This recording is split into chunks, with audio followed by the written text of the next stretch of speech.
उन्नाव के भगवंत नगर विधानसभा क्षेत्र में आयोजित जनसभा में मुख्यमंत्री योगी आदित्यनाथ ने 570 करोड़ रुपए की विकास परियोजनाओं का लोकार्पण और शिलान्यास किया।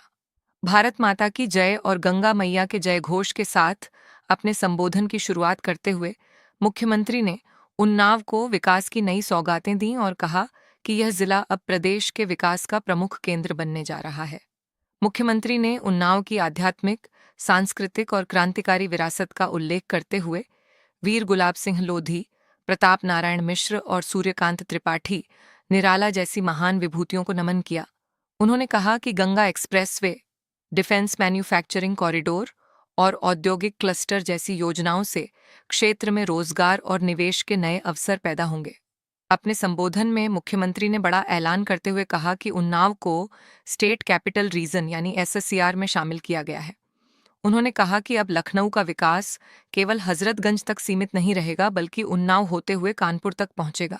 इसके साथ ही लखनऊ उन्नाव कानपुर रैपिड रेल परियोजना को लेकर भी तैयारियां शुरू की जा रही हैं, जिससे क्षेत्र की कनेक्टिविटी और विकास को नई रफ्तार मिलेगी।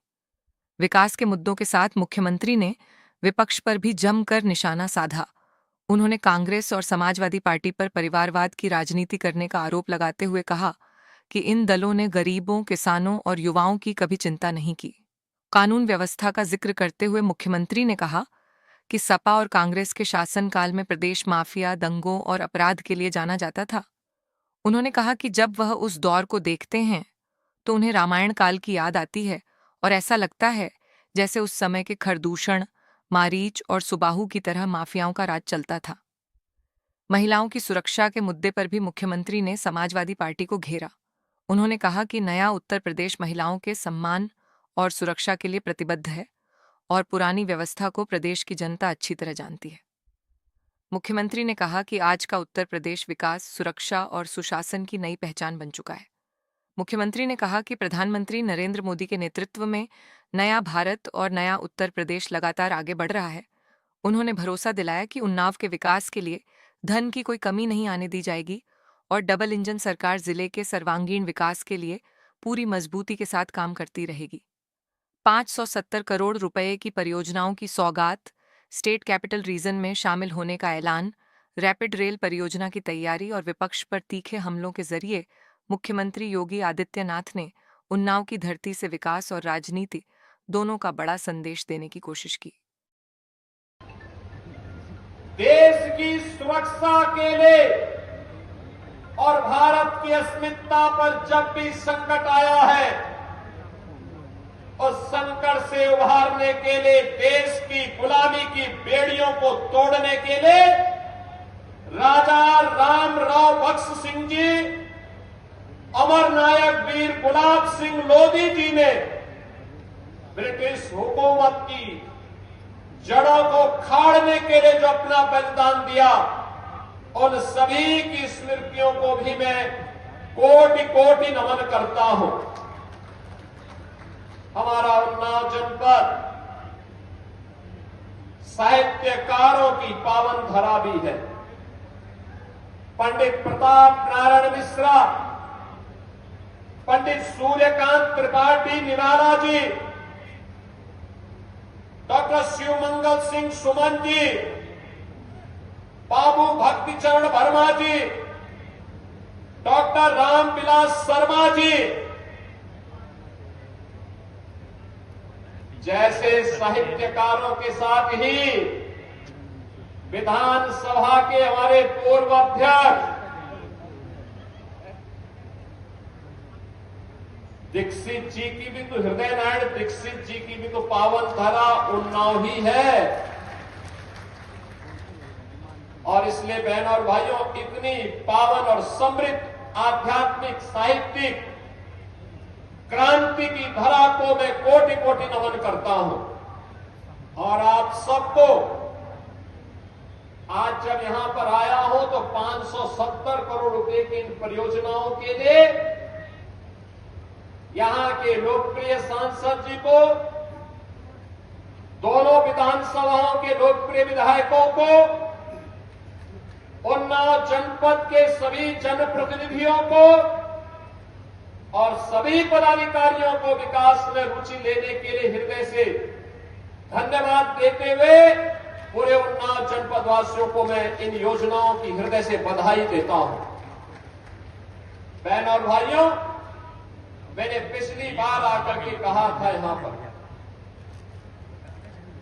जब यहां की पीड़ा थी, स्वामी जी ने जब कहा था कि एक और लखनऊ दूसरी ओर कानपुर, उन्नाव बीच में अपने आप को विकसित महसूस करता है, तब मैंने कहा था कि उपेक्षित नहीं होगा।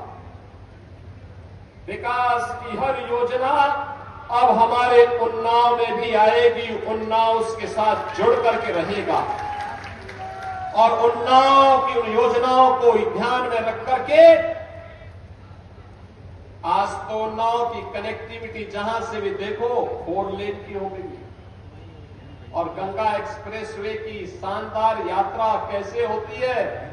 उन्नाव का व्यक्ति अब चाहे तो लखनऊ को बाईपास करके सीधे दिल्ली भी जा सकता है और प्रयागराज भी जा सकता है। कानपुर के लिए भी अब लखनऊ से एक ग्रीनफील्ड एक्सप्रेसवे भी बन रहा है और उन्नाव की कानपुर की कनेक्टिविटी को दूर करने के लिए, कनेक्टिविटी की समस्या का समाधान हो सके, इसके लिए गंगा नदी में अतिरिक्त ब्रिजेज की जो मांग की गई थी, हमने कहा जितना चाहिए देंगे, पैसे की कमी नहीं होने देंगे, उन्नाव को पिछड़ने नहीं देंगे। आज वह भी आपको यहां पे प्राप्त हुआ और आज मैं आपको बताने के लिए आया हूं, डिफेंस मैन्युफैक्चरिंग कॉरिडोर में भी और गंगा एक्सप्रेसवे पर यहां पर एक इंडस्ट्रियल क्लस्टर डेवलप हो सके, इसके लिए भी हम लोगों ने उन्नाव जनपद में जमीन अधिग्रहण की कार्रवाई पूरी कर दी है और तेजी के साथ नए उद्योग अब उन्नाव जनपद में लगेंगे। यहां के नौजवानों को यहीं पे रोजगार प्राप्त होगा। बहनों और भाइयों, हम सबको इस बारे में ध्यान रखना होगा। आज हम सब नए भारत के नए उत्तर प्रदेश में रह रहे हैं, एक बदलावा प्रदेश। प्रधानमंत्री मोदी जी के यशस्वी नेतृत्व में नया भारत दुनिया के अंदर सिर उठा करके गौरव के साथ चलता है। भारत के सामने अब पहचान का संकट नहीं। याद करिए, जब दुनिया आर्थिक मंदी के दौर से गुजर रही थी, पश्चिम एशिया के संकट के दौर से गुजर रही थी, ऊर्जा का भीषण संकट पूरी दुनिया के सामने आया था, तब भी प्रधानमंत्री मोदी जी के नेतृत्व में आर्थिक मंदी में देश की जनता को राहत देने की कार्रवाई रही हो या फिर ऊर्जा संकट से देश की जनता को बाहरने का कार्य रहा हो, भारत ने जो प्रबंधन किया वह दुनिया के लिए प्रेरणा बनी। अकेला भारत है जो इन दोनों चुनौतियों का बखूबी सामना किया, अन्यथा इस समस्या को देने वाला अमेरिका स्वयं महंगाई से त्रस्त है। कई गुना वहां महंगाई बढ़ चुकी है, लेकिन भारत के अंदर हम प्रधानमंत्री मोदी जी के नेतृत्व में सुरक्षित हैं। आस्था का भी सम्मान हो रहा है और अर्थव्यवस्था को भी मजबूती के साथ आगे बढ़ाया जा रहा है। देश की सुरक्षा को पुख्ता इंतजाम किया जा रहा है। देश की सुरक्षा के साथ कोई खिलवाड़ नहीं हो सकता।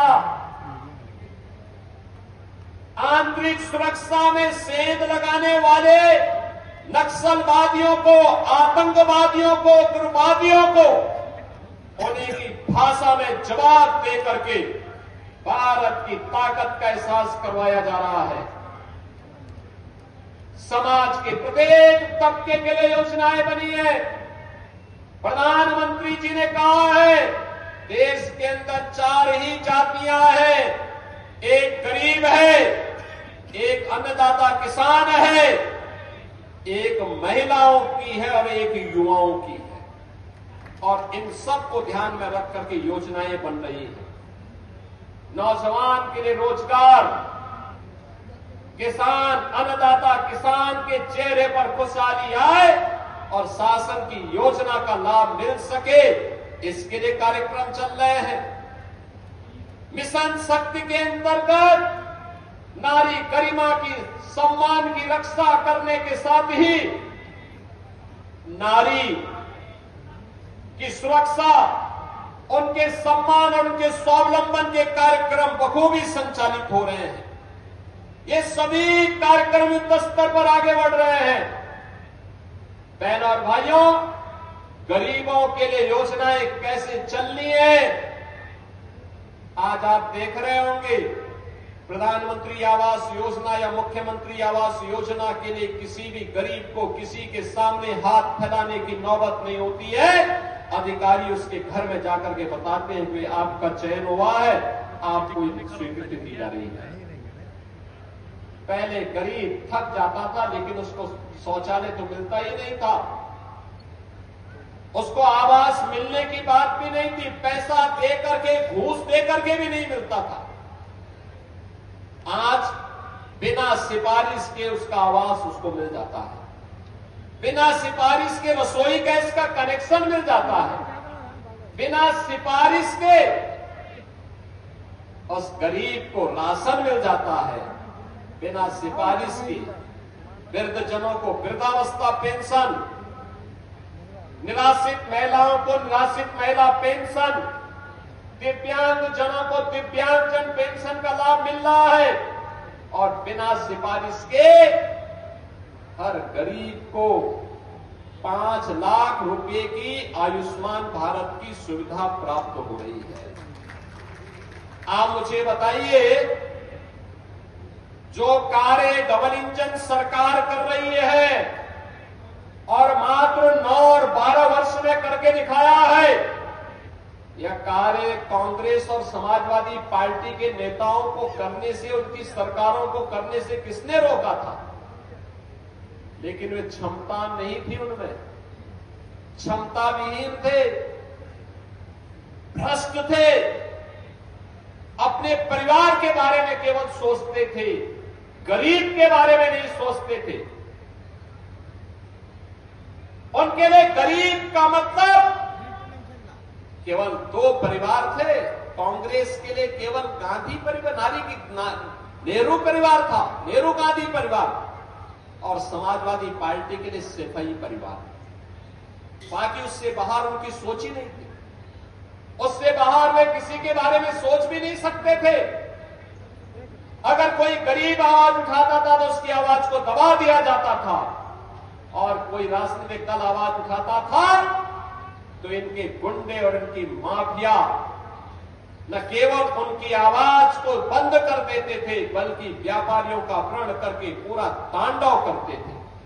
बहनों और भाइयों, जब सत्ता पोषित इन माफियाओं के कारनामों को मैं देखता हूं तो मुझे रामायण याद आने लगता है कि रामायण काल में खर, दूषण, मारीच और सुबाहु ऐसे रहे होंगे जैसे सपा और कांग्रेस के समय में माफिया राज था।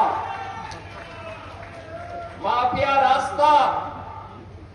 आप सोचिए, आपने कभी समाजवादी पार्टी के नेताओं को या कांग्रेस के नेताओं को किसी गरीब के लिए आंसू बहाते हुए देखा है? नहीं। इनके आंसू बहते हैं माफिया के लिए। माफिया के मरने पर ये लोग आंसू बहाते हैं। गरीब की पीड़ा के प्रति उनकी कोई संवेदना नहीं है।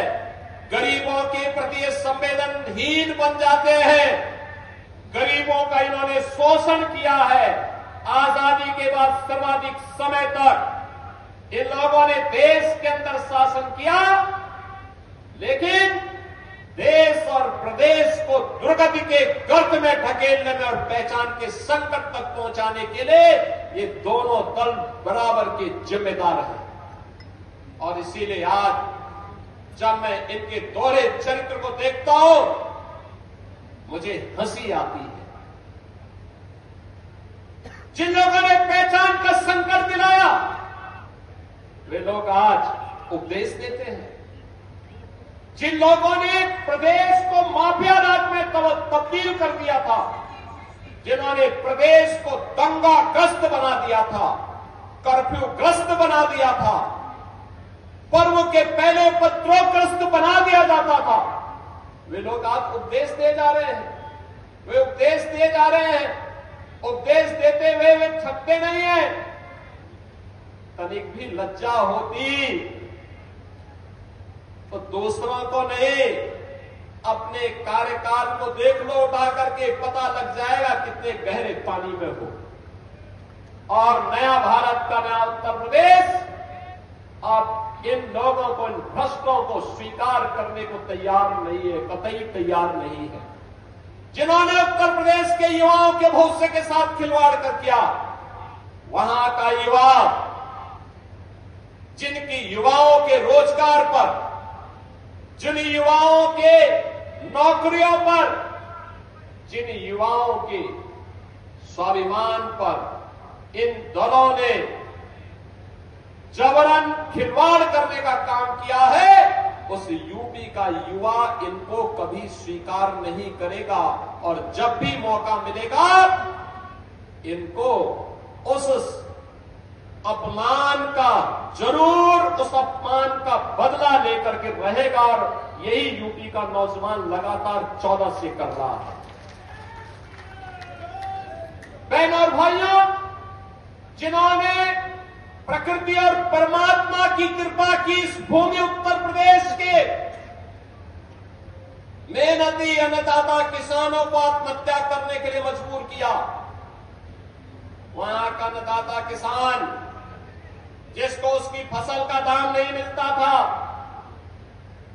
जिसका शोषण कर दिया जाता था, जिसको बिजली नहीं मिलती थी, जिसके ट्यूबवेल चोरी हो जाते थे, जो किसान, गन्ना किसान तबाह,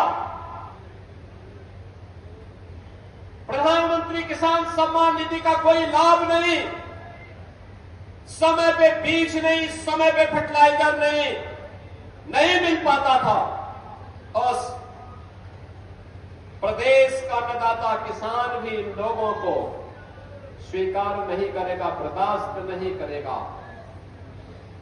नारी शक्ति इस साक्षात जगत जननी मां भगवती की प्रतीक है। वह तो खर और दूषण और चंड और मुंड से बहुत अच्छी तरह निपटना जानती है। वह तो कतई स्वीकार करेगी ही नहीं, क्योंकि वह इस बात को बोलती नहीं है। जब समाजवादी पार्टी की चर्चा होती है तो देखती है, लोग कोई ना कोई ट्वीट कर लेता है, कह देता है देख सफाई बिटिया घबराई। यही तो होता था प्रदेश में, यही होता था। बहनों और भाइयों, नया भारत और नया उत्तर प्रदेश आज अपने सम्मान और स्वाभिमान के साथ खिलवाड़ करने वाले लोगों को बख्शता नहीं है। विकास और विरासत के साथ कोई समझौता नहीं करता है। जो भी प्रस्ताव मेरे पास उन्नाव के आए हैं, उन सभी प्रस्तावों को हमने प्राथमिकता के आधार पर लिया है। और हमने कहा देखो पैसे की कमी नहीं, अरे उत्तर प्रदेश में तो साक्षात प्रभु श्री राम का आशीर्वाद बरसता है, बांके बिहारी वृंदावन की कृपा बरसती है। उत्तर प्रदेश पर तो बाबा विश्वनाथ की कृपा बरसती है और मां गंगा का आशीर्वाद भी हम पर बरसती है। उत्तर प्रदेश कैसे बदहाल हो सकता है? आज उत्तर प्रदेश दंगा मुक्त, कर्फ्यू मुक्त प्रदेश। अब कोई उपद्रव नहीं करता है। अब उत्सव पूर्व उपद्रव नहीं हो सकते। कोई पर्व और त्योहार उठाइए आप, जो पर्व और त्योहार एक गरीब के लिए उत्सवपूर्ण माहौल लेकर आते हैं, उसके चेहरे पर खुशहाली लेके आते हैं, और इसी पर्व और त्योहार के बहाने वो बेचारा गरीब अच्छा कपड़ा पहन लेता है। अब